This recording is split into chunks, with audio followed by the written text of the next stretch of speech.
So there were a lot of questions about locks, and I am going to just jump right in here and try to address the questions. So Nabuga asks, she says, "Congrats, Lady Q. Love your videos. I would like to know what is in your daily spritz for your locks." So, what is in my daily spritz for my locks? That varies with my creative spirit, but I will say primarily water. I also recently got into aloe vera juice, so I've now started subbing, instead of the base being water for my spritz, I use aloe vera juice because I find that it gives a little bit more moisturizing properties to my spritz. And then with that, I'll add any type of essential oil that is, of interest. It could be lavender, it could be rosemary, it could be both, it could be some type of peppermint spearmint, it could be lemongrass, whatever type of essential oils I'm interested in at the time, or any scents that are just appealing to me at the time. And I will say sometimes I will use a commercially prepared leave-in conditioner, like the Infusium brand. I usually get the generic kind. And that's primarily it. Occasionally I might add some type of oil like the Africa's Best oil, which is a blend of several oils, but not a lot of oil. And honestly, as of late, I don't even daily spritz my hair, but I'll get into that a little bit more. But that would probably be it. I would say water and or aloe vera juice, essential oils of your choice, and some leave-in conditioner of your choice if you have like a liquid leave-in, and any type of oil. Like I said, my concoctions vary all the time. So I hope that helps. Beauty Within Sherry, she says, "I really enjoy your videos. I especially like the idea you came up with when wearing the shower cap. Do you still use your steamer? Have you noticed any improvements with your hair? Stay blessed." Yes, I still use my steamer. I won't say I use it consistently, like every weekly or something. But when I feel that my hair is a little dry, and particularly in the wintertime, I will sit up under my steamer. And I do like the moisture that it adds into my hair. I think it was a very good investment. I've had it now over a year. I spent like $100 and some change on it. But it still works really great, and again, it was a great investment for me.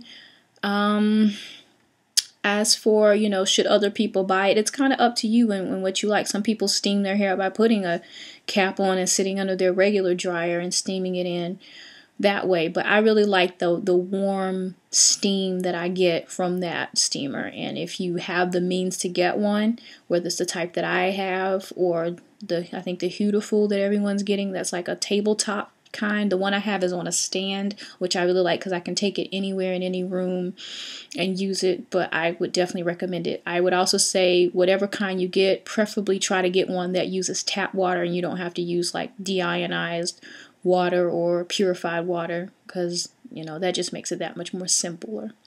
But I do like the moisture that the steamer adds to my hair. So Sweet Mahalda asks, Mahalda, I hope I'm pronouncing that right. Your hair is 3 years old. Are you happy with the length you have achieved after this period of time, or were you expecting more? So I think I'm happy. I know everyone's hair grows at different rates. So I wasn't, I definitely wasn't expecting my hair to be much longer than this at 3 years. Yeah, I'm pleased. I like the rate of growth. I like all of the stages that my hair is, has gone through. I actually wish I had started my locks shorter and really got to experience even that short spiky phase all the way till now. But I'm pleased. I'm very pleased with the length. I look forward to more length, but in the meantime, I like the length that I have. So, yeah. Brown Skin Lady 22. How often do you latch versus twist your locks for maintenance? Do you use or have you used shea butter to twist, and how did you like the results? So how often do I latch versus twist? So prior to latching my locks in November, before my birthday, or the end of October, it had been like 5 months. And in between that time, if I felt the need to neaten things up a bit, I would retwist the hairline. I don't really have a set pattern anymore. When I first started out, I did the every 2-week retwist. Then at 8 months, I started latching my locks, and I would do that maybe once a month. Now I just kind of do what I feel. I'm in the process of kind of semi-free-forming for the next however many months. I've gone as long as 5.5, 6 months without latching my locks, and just doing maybe in that period of time, maybe 4 intermittent retwists. Just because, like I said, I had something really, really special to do, and I really, needed to neaten things up. I just kind of go with the flow. I'm at a really good place with my lock journey that I go with the flow. Right now, I wash and pretty much go. When they get to a point, I'm starting to get some new growth, then I, separate and go. But I don't really have a set pattern.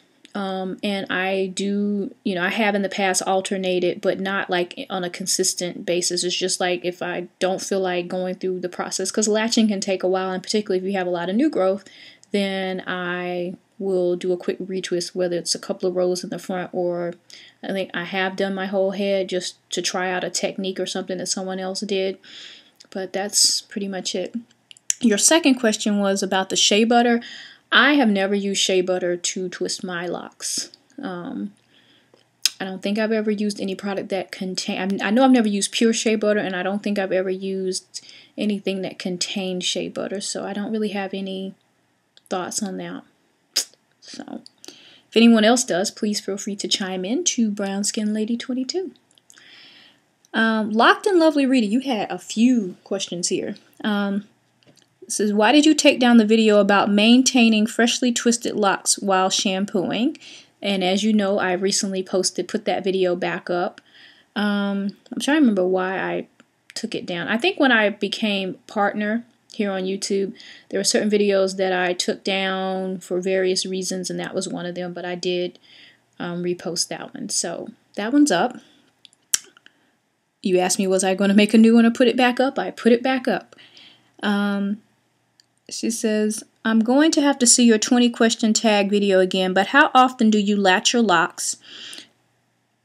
So again, with that now, when I started out, I was doing it probably every 4 to 6 weeks, but now I can go months without latching.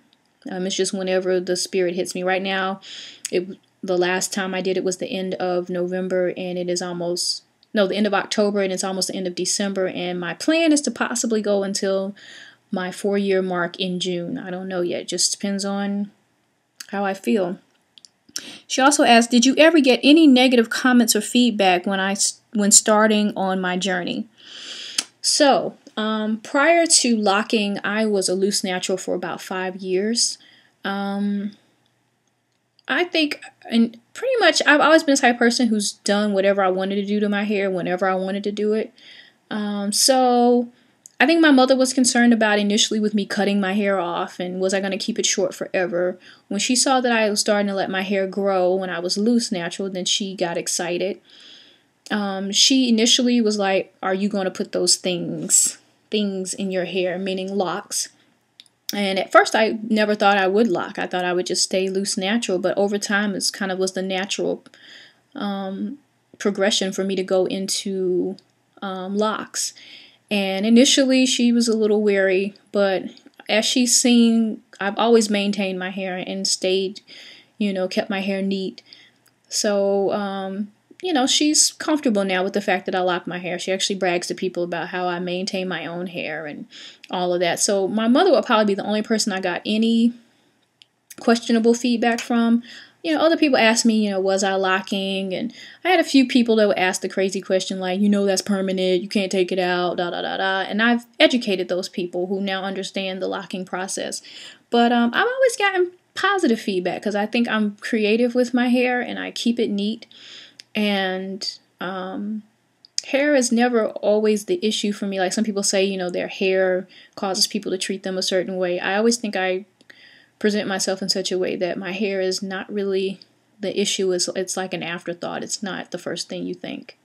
So, hope that helps. Have I ever trimmed my ends? No, I have not, but I have unraveled some if I saw lint in buildup, or what I perceived to be buildup in my locks, but I've not really trimmed them. I have pulled a few off that I felt were weak, but no, I haven't officially trimmed them.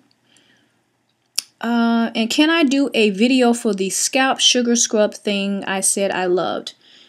I will say I am not going to do a video on that, but I will post the link or send you a link to a video that was done by Glamazzini, who is another YouTuber here who's a loose natural. She actually did a video on the sugar scrub, scalp sugar scrub, and her video is so well done that I don't feel like I need to do a video. It's exactly what I would do.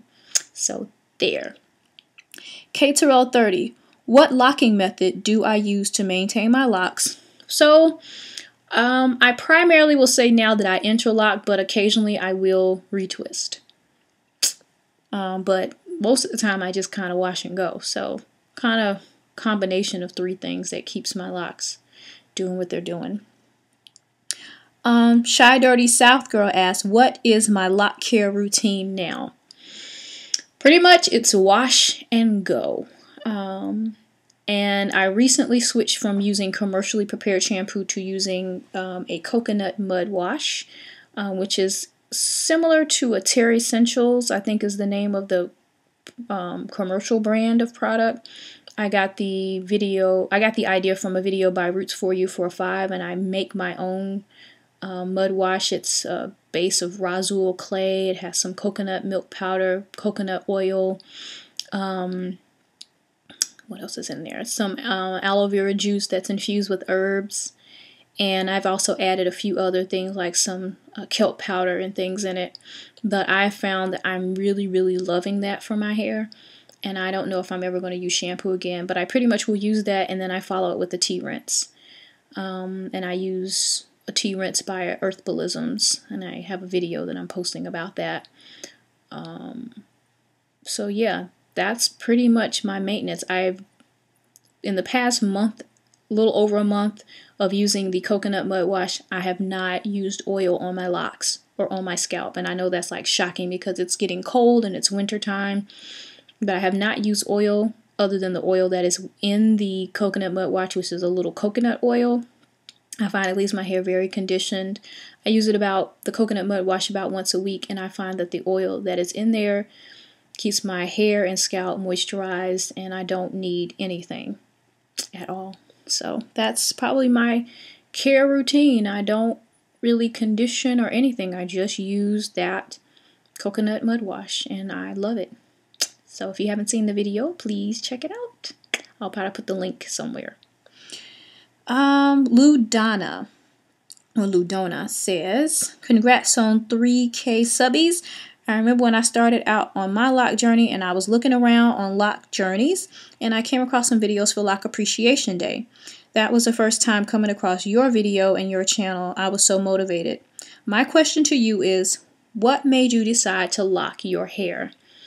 Like I said, I was loose natural for a little over 5 years, and toward the end, I was wearing 2-strand twists like all the time, and I would wear them, wash my hair while they were in. I would curl them, I would pin them up, I would style them, and over time I just began to feel like the natural progression was to just lock my hair. And so that's pretty much why I decided to lock my hair. It made sense. I always thought locked hair was beautiful, and it just, again, it made sense for the way that I was maintaining my hair. I had done everything I wanted to do with my loose natural hair, and I was ready to take it to the next level, so locked hair it was. All right, more questions. All right, this is a lot. True says, hi. Okay, I have locks since December 2010. I'm so in love with my hair now. I never ever in a million years thought I'd ever do it, but I did. I have my reasons for doing it, but I did it, and that's what matters. And I feel so free. Anyway, I have a question because I don't do my own hair. I go for maintenance, and she does nothing but tighten my hair. No wash, no condition or anything, and she tells me not to use anything. Is this right? Please help. Please help. I figure for my money, I could at least get a wash and condition. So to sum things up, my question is, for the money and lock maintenance with a professional, what can I expect, or what should I expect? Like before locking, going to a beautician for whatever styles, perms you would get washed, conditioned, and styled. This lady does nothing but lock, retighten my locks, and send me on my merry way with super dry scalp and big flakes. Okay, so now I can't speak to what services you should be getting. I don't know how much you're paying. I don't go to a loctician, so I don't know. I know there are many locticians who provide a number of services, which include wash, condition, retwist or retightening, and styling. But I can't really speak to your situation exactly because I don't know what you should expect, because I don't know what you're paying, and I don't know what this person's qualifications are for doing hair. I don't know if they're a loctician or they're just somebody who kind of knows how to tighten hair. I've seen people in that situation. My aunt used to go somewhere and just get her hair retightened. I don't know that the lady knew anything more about caring for locks than the next person, but that's all she did. So I would say, though, if you're going to someone who is tightening your hair and you are leaving with a dry scalp and big flakes, I'd be very concerned about, you know, this person's qualifications, because I would think anybody who was a beautician, loctician, or anyone who was a hair care professional would definitely want to address any issues you were having with your locks. So I would definitely be a bit concerned if they are allowing you to have dry, flaky scalp and also telling you not to use anything. I don't know exactly what you mean when you say they tell you not to use anything. I don't know if they're telling you don't wash your hair, don't oil your scalp, I'm not sure. I probably need more information. So, but hopefully that helped a little bit. I would say, again, if you are having some issues with your scalp and your hair, and this person is not addressing it, I don't think they are necessarily the best person to be handling your hair. Miss Halima wanted to know, what products do I use on my locks? And I've kind of already addressed that. At this point, it's been over a month. I'm really not using anything more than the coconut mud wash and the tea rinse. And if I do style my hair, I may use some type of foamy setting lotion or something to lock in curls, but I really haven't been using anything, and I'm very, very happy right now with that. China Doll 762. Hi there. I'm so glad that you opened the platform to answer questions from your subscribers. Okay, I have decided to lock. If I am not mistaken, you started your beautiful locks with regular braids. I was trying to locate that video because I think you made one on this subject, but I can't readily locate it. Sorry. When I start with braids, how soon do I wash them? When they start growing at the root, how do I retwist and maintain? You braided yourself, right? Thank you so very much for your help. So, actually, I started my locks with 2-strand twist. I've never started with braids. There are people here on YouTube who have started their hair with braids or braid extensions, but I am not that person, and I really can't speak to this, but if there's someone else watching this video who has some knowledge about that, please do chime in and address China Doll 762's questions. All right, guys, thanks.